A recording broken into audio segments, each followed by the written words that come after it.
지금 전 세계가 저성장이라는 기나긴 터널 속에 갇혔습니다. 그런데 이 터널을 빠져나가려는 두 경제 거인, 일본과 미국의 해법이 완전히 다릅니다.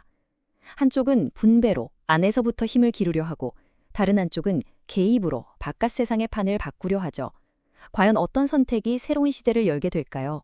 오늘 두 나라의 거대한 실험을 깊숙이 들여다보겠습니다. 여러분도 느끼시겠지만 오랫동안 세계 경제의 엔진이 식어가는 느낌입니다.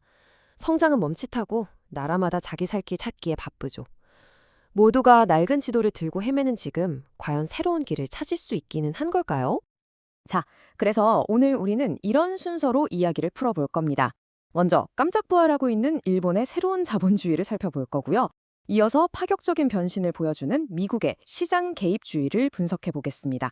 그리고 이 두 전략을 딱 놓고 비교하면서 어떤 위험이 따르는지, 또 이 모든 것이 자본주의의 미래에 어떤 질문을 던지는지 함께 생각해 보시죠. 그럼 첫 번째, 일본 이야기부터 시작하겠습니다. 모두가 힘들다고 할 때 잃어버린 30년의 일본이 정말 의외의 저력을 보여주고 있습니다. 이 그래프를 한번 보시죠. 이게 바로 일본 경제의 심장이 다시 힘차게 뛰기 시작했다는 증거입니다. 오랫동안 마이너스에 머물던 GDP 갭이 드디어 플러스로 돌아섰거든요. 이게 무슨 뜻이냐면요. 그냥 경제가 좀 나아지는 수준이 아니라 가지고 있는 잠재력 이상으로 활활 타오르기 시작했다는 아주 강력한 신호입니다. 30년 만에 찾아온 활기라고 할 수 있죠. 그리고 이 따뜻한 기운이 드디어 사람들 지갑에까지 전해지고 있습니다. 이 그래프 좀 보세요.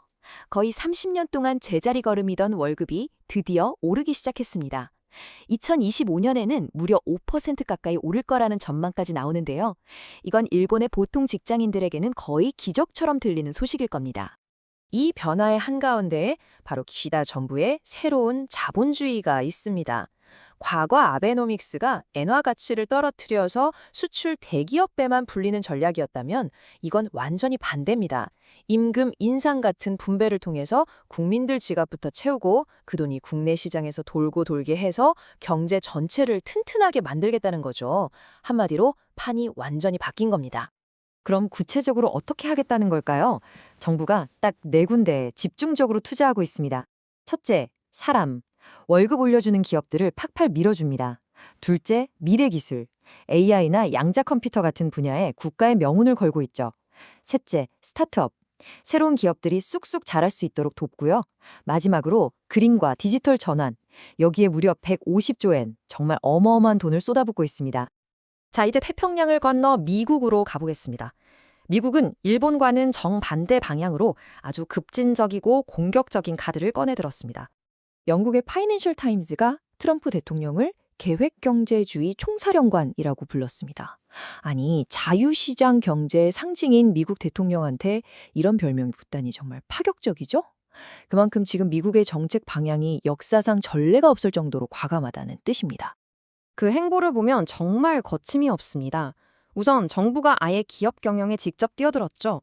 인텔에 주기로 한 보조금을 그냥 돈으로 안 주고 지분으로 바꿔서 하루아침에 정부가 최대 주주가 되어버렸습니다.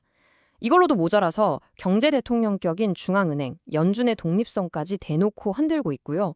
심지어 동맹국들이 미국 기업에 세금을 매긴다고 하니까 곧바로 관세 카드를 꺼내들면서 위협하고 있습니다. 그럼 대체 왜 이렇게까지 하는 걸까요? 목표는 아주 명확합니다.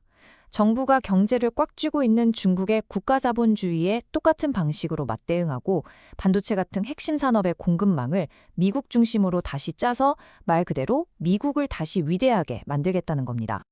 자, 그럼 이제 두 나라의 전략을 나란히 놓고 제대로 비교해 보겠습니다. 똑같이 저성장이라는 문제에 부딪혔는데 왜 이렇게 다른 선택을 하게 된 걸까요? 핵심을 딱 한 문장으로 요약하면 이렇습니다. 일본은 안으로 파고들고 있어요. 분배를 통해 우리 집안 살림부터 튼튼하게 만들자는 거죠. 반면에 미국은 밖으로 뻗어나갑니다. 강력한 통제를 통해 세계 경제의 규칙 자체를 자기들한테 유리하게 바꾸겠다는 야심입니다. 한쪽은 내실 다지기, 다른 한쪽은 패권 장악, 방향이 완전히 다르죠? 물론 어떤 길이든 장밋빛이기만 할 수는 없겠죠. 두 나라가 선택한 길에도 분명 잠재적인 위험이 도사리고 있습니다. 일본의 내수 중심 성장, 그리고 미국의 강력한 시장 개입, 이 거대한 실험에 과연 어떠한 부작용도 없을까요? 일본의 가장 큰 아킬레스건은 뭐니 뭐니 해도 빚입니다. 나라 전체가 버는 돈의 2배가 넘는 빚더미 위에 앉아 있는 셈인데 이건 언제 터질지 모르는 시한폭탄이거든요. 더 심각한 문제는 이 폭탄을 해체해야 할 정치가 너무 불안하다는 겁니다.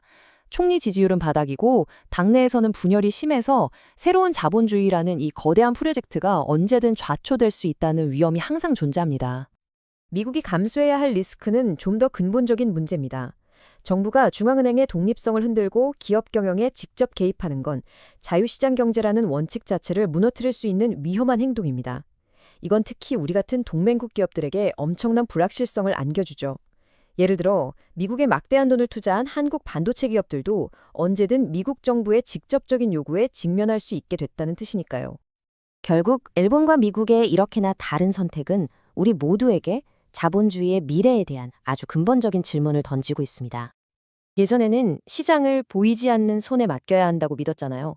그런데 이제는 보이는 손, 즉 정부의 역할이 점점 더 커지고 있습니다. 일본은 분배를 위해서, 미국은 통제를 위해서 정부가 전면에 나서고 있죠.